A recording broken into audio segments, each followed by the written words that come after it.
Halo teman-teman, bertemu lagi denganku Adam Megantoro. Oke teman-teman, di kesempatan video kali ini aku akan membahas salah satu tema yang mungkin cukup menarik ya menurutku untuk dikonsumsi oleh masyarakat Indonesia, karena masyarakat Indonesia itu sangat suka dengan cewek yang cantik-cantik ya, khususnya untuk kaum laki-laki. Nah, di sini aku akan mengangkat tema yaitu adalah Akita Bijin teman-teman. Mungkin teman-teman ada juga yang tahu ya apa itu Akita Bijin, tapi bagi yang belum tahu di sini aku akan jelaskan. Kita lihat dari kata pertamanya yaitu adalah Akita teman-teman. Jadi itu adalah prefektur yang ada di Jepang yang lokasinya itu di utara, di bawah prefektur Aomori ya teman-teman. Nah, kenapa aku mengangkat untuk tema ini? Karena aku sendiri juga berada di Akita atau sebagai peserta magang yang berada di prefektur Akita. Lalu untuk kata yang belakangnya yaitu Bijin teman-teman. Bijin itu berarti adalah wanita cantik. Jadi kalau digabung ya, ini Akita, ini Bijin, digabung jadi Akita Bijin itu artinya adalah wanita-wanita cantik yang berasal dari Akita atau yang berasal dari prefektur Akita teman-teman. Nah, mungkin dari beberapa kalian tuh belum tahu ya kalau misalkan wanita Akita itu sangat cantik-cantik teman-teman. Jadi kebanyakan orang taunya kalau orang Jepang itu cantik semua ya, yaitu putih, terus juga wajahnya bulat. Nah, dari sekian banyak orang cantik ya teman, orang atau wanita cantik yang ada di Jepang itu salah satunya yang berasal dari prefektur Akita. Jadi kalau misalkan kalian browsing ya, 3 prefektur atau 3 provinsi ya, lokasi yang menghasilkan wanita-wanita atau cewek-cewek cantik dari Jepang itu pasti nomor satunya dari Akita ya teman-teman. Terutama dari beberapa researchku ya, dari sebelum berangkat ke Jepang itu aku searching ya, ada beberapa prefektur, tapi yang nomor satu itu dari Akita yang pernah aku jelajahi teman-teman. Kenapa bisa seperti itu ya teman-teman? Yang pertama, menurutku karena di sini udaranya itu dingin ya, apalagi kalau pas musim dingin seperti ini jika dibandingkan dengan prefektur yang ada di bawah seperti Tokyo, terus ada Ibaraki, Gunma dan lain sebagainya ya, Saitama, terus juga Osaka. Nah, itu sangat berbeda sekali. Jadi di sini tuh kebalikannya, misalkan kalau pas waktu musim panas di sini tidak terlalu panas ya, kemarin itu hanya sampai sekitaran 35 derajatan lah, nggak sampai 40, tapi di Tokyo itu bisa sampai 40 derajat teman-teman. Jadi sangat panas sekali yang jika dibandingkan dengan di Indonesia, bahkan aku waktu di Semarang pun suhu 25 derajat itu sudah sangat panas sekali ya. Di dalam rumah pun kalau tanpa AC itu sudah bisa berkeringat lah. Sekarang bayangin apalagi kalau 40 derajat itu panasnya seperti apa teman-teman, kurang lebih seperti itu ya. Nah, tetapi pas waktu musim dingin, nah itu kebalikannya. Di sini benar-benar sangat dingin teman-teman. Jadi di lokasi lain ya seperti di Tokyo, Osaka itu aku lihat dari status teman-temanku yang share kalau di sana dingin ya, story-nya atau statusnya itu menampilkan kalau di sana itu dingin tuh hanya sekitar ya kurang lebih 3 derajat, 2 derajat, 1 derajat, bahkan sampai 0 derajat ya teman-teman. Masih di sekitaran itu, tapi di Akita itu sudah sampai minus-minus, kayak sudah -5, -6. Bahkan hari ini teman-teman, hari ini tuh suhu paling dinginnya ya di Akita itu sampai -9. Dan aku lihat di ramalan cuaca ya, dan juga story dari teman-teman yang ada di bawah itu, mereka rata-rata hanya sekitar ya -4, -3, -2, -1 lah. Di sini sudah -9, bahkan hampir -10 teman-teman. Jadi sangat dingin sekali. Nah, untuk alasan ini ya kenapa aku bisa mengambil kesimpulan seperti ini, karena kalau aku waktu di Indonesia, orang-orang yang tinggalnya di tempat dingin tuh biasanya lebih cantik ya teman-teman, dibandingkan dengan orang-orang yang di daerah yang dataran rendah gitu ya, yang agak panas. Jadi kalau misalkan kalian bisa coba lihat ya teman-teman kalian yang tinggalnya tuh di gunung lah, di gunung, di tempat dingin, kayak misalkan Bandung, Bogor kan lokasinya dingin ya, itu kan terkenal di Indonesia itu wanitanya cantik-cantik ya. Meskipun nggak 100%, tapi kebanyakan yang cantik itu dari lokasi-lokasi yang dingin, karena mereka biasanya hemoglobinnya lebih tinggi, terus juga kulitnya itu lebih bersih lah istilahnya, karena udaranya dingin kan nggak terlalu tercemar ya, jadi lebih bersih itu dibanding yang berada di dataran rendah. Terus juga banyak kena polusi udara ya, agak kotor gitu. Nah, itu menjadi salah satu penyebabnya. Nah, di sini untuk fakta uniknya teman-teman tentang Akita Bijin ya, kita kembali lagi ke topik utama, yaitu Akita Bijin itu adalah wanita cantik yang berasal dari Akita, teman-teman, yang menyiratkan bahwa ada banyak wanita cantik di prefektur Akita. Jadi sangat cocok sekali ini ya kalau misalkan kalian pengen berlibur ke Jepang ya, nggak cuma ke Tokyo, ke Osaka, Kyoto yang terkenal juga. Kalau kalian tuh pengen cuci mata ya, datang ke Akita, pasti kalian langsung wah itulah ya, terpesona lah istilahnya seperti itu. Karena aku pun juga dulu menyadari teman-teman, jadi pas aku waktu pertama kali datang ke Jepang yaitu berada di Senta Training Center, itu aku langsung dimasukkan ke training center yang ada di prefektur Tochigi ya, 2 jam dari bandara Narita yang ada di Tokyo, teman-teman. Nah di situ aku belajar selama 1 bulan ya, aku melihat orang Jepang tuh ya biasa gitu, karena kan kalau Jepang memang kekurangan tenaga produktif juga. Jadi kalau kita lihat di konbini atau di minimarket seperti itu, dan orang-orang yang bekerja itu rata-rata ya memang udah lansia. Kalau udah lansia ya emang nggak semenarik pas waktu muda kan. Nah pas waktu itu sensei-senseinya, guru-gurunya itu juga ada bermacam-macam, tapi rata-rata mereka juga udah usianya 30 ke atas, sudah lumayan tua lah menurutku ya. Jadi agak jarang ketemu sama orang-orang muda, khususnya anak-anak yang masih ciwi-ciwi ya, imut-imut yang masih sekolah SMA atau kuliahan itu. Kalau ketemu pun juga sangat langka teman-teman, jadi itu cuman kesempatannya 1-2 kali aja ya, karena memang kebanyakan orangnya udah tua. Nah dari sekian banyak ya yang aku temui di situ ya, wajahnya biasa aja sih. Dan dari sensei-sensei itu ada beberapa juga yang masih muda dan ada yang cantik, dan salah satunya itu ternyata berasal dari Akita, teman-teman. Dan itu sangat beda sekali ya. Apalagi setelah aku belajar di sana 1 bulan, terus dibawa ke prefektur Akita ya di Kaisaku. Nah itu aku kan naik Shinkansen ya, kereta super cepat dari Tochigi ke stasiun di Akita ini. Nah setelah masuk di stasiun di Akita ini, aku bener-bener kaget teman-teman, karena beda sekali ya, orangnya sangat putih-putih, terus fashionable gitu.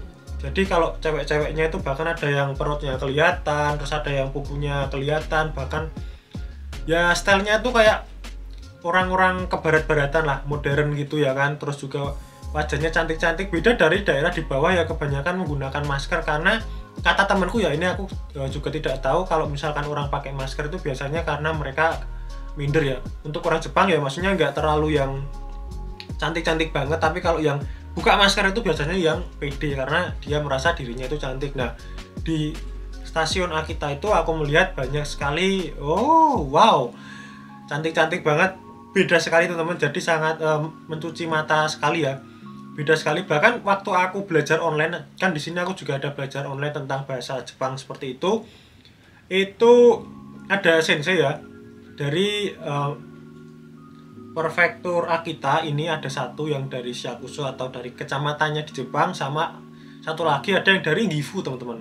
Prefektur Gifu itu juga ikut mengajar. Nah di situ bener-bener aku melihat perbedaannya ya, yang dari Akita sama yang dari Gifu. Sama-sama muda, sama-sama cantik, cuman kayak gimana ya jelasinnya, kalau yang dari Gifu itu kayak nggak make up gitu loh. Kalau misalkan orang cantik make up itu kan juga wajar kan, tapi kalau itu kayak orang yang nggak make up itu jadinya dia kelihatannya ya biasa aja. Cuman kalau yang dari Akita ini ya teman-teman, yang sensei dari Akita ini bahkan tanpa make up pun dia udah cantik gitu, udah putih, cantik, kalem, wah perfect lah. Kalau misalkan kalian bisa dapet istri orang sini ya jos.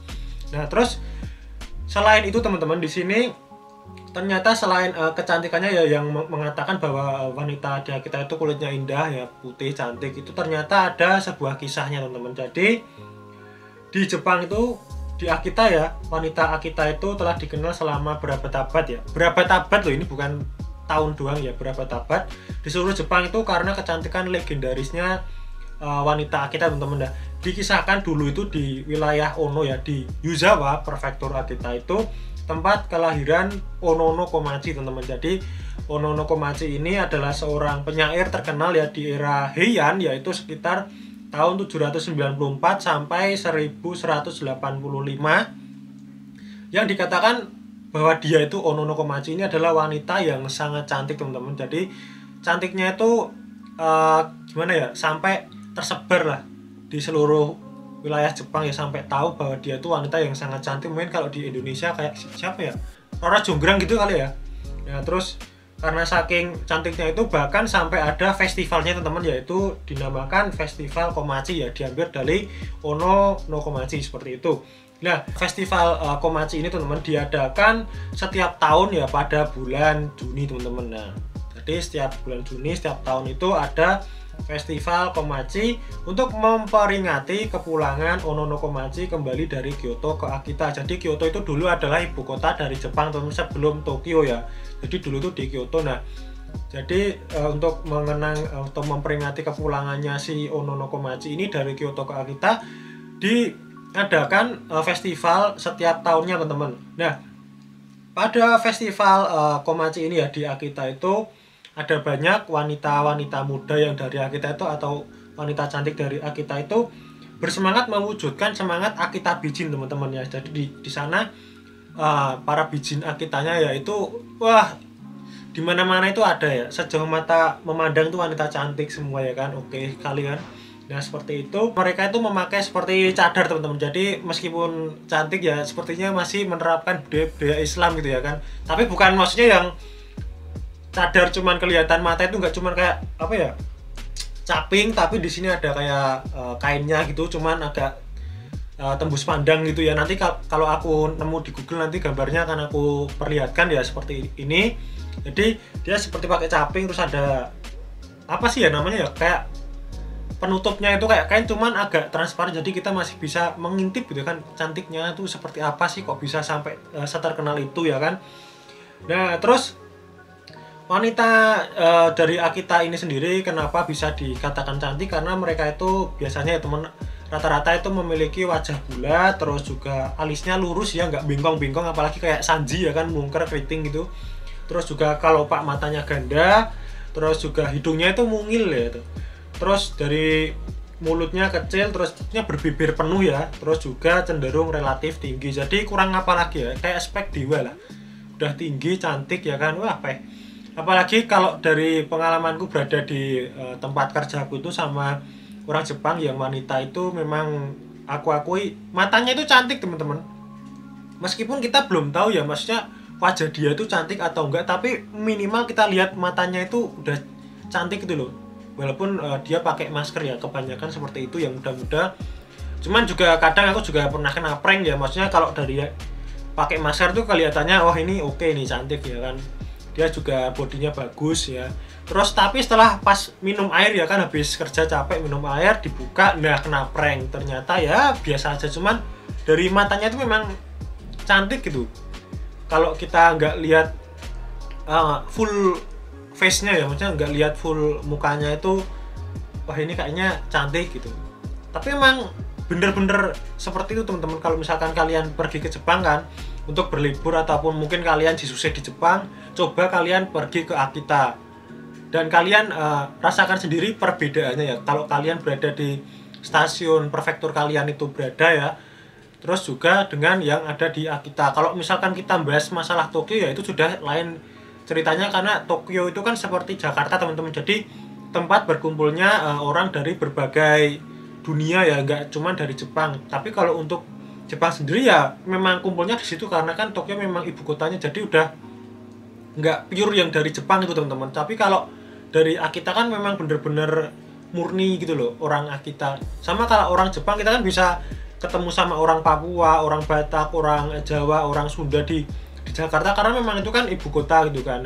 Tokyo juga sama seperti itu. Jadi kalau kalian pengen lihat yang asli, coba bandingin ke Akita itu seperti apa kalau misalkan kalian liburan lah, seperti itu teman-teman. Nah ini juga ada contoh dari orang ya atau ceweknya Akita Bijin yang bisa dibilang sudah cukup terkenal lah di Jepang ya teman-teman. Jadi nggak cuman orang-orang biasa, meskipun orang-orang biasanya itu juga udah cantik, cuman kan yang kebanyakan orang tahu kan yang udah terkenal ya, udah kayak artis, terus juga kayak penyanyi itu kan pasti juga banyak yang tahu. Cuman kalau aku ngomongin yang nggak terkenal kan juga pasti nggak tahu juga, karena cari di internet pun juga susah, karena orang Jepang kan privasi ya teman-teman, seperti itu. Nggak kayak orang Indonesia yang semuanya disebar, jadi kita cari orang tuh gampang ya di sosmed, di Facebook gitu. Nah salah satunya adalah dari contoh Akita Bijin ini adalah Rina Ikoma, terus juga Tanikawa Hijiri ya, yang dari AKB48, jadi udah kayak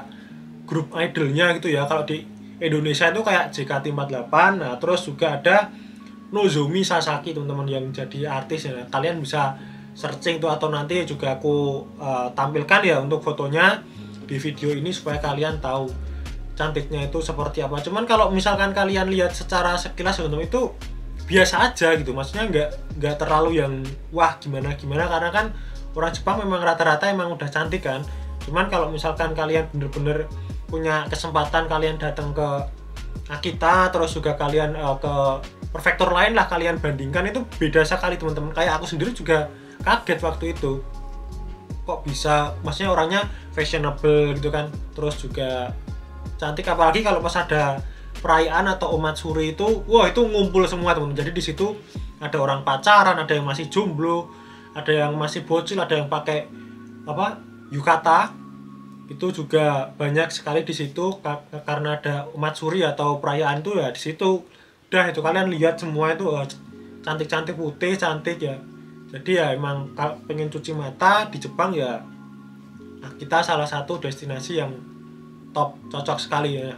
Kurang lebih seperti itu teman-teman untuk Akita Bijin ya. Kalau misalkan kalian pengen tahu apa sih itu Akita Bijin, nah di sini tadi sudah aku jelaskan. Semoga sedikit membantu ya teman-teman, ataupun juga bisa memberikan sedikit rekomendasi untuk teman-teman yang mungkin pengen ke Jepang tapi pengen lihat ya wanita yang cantik itu di mana, karena nggak di semua tempat tuh ada.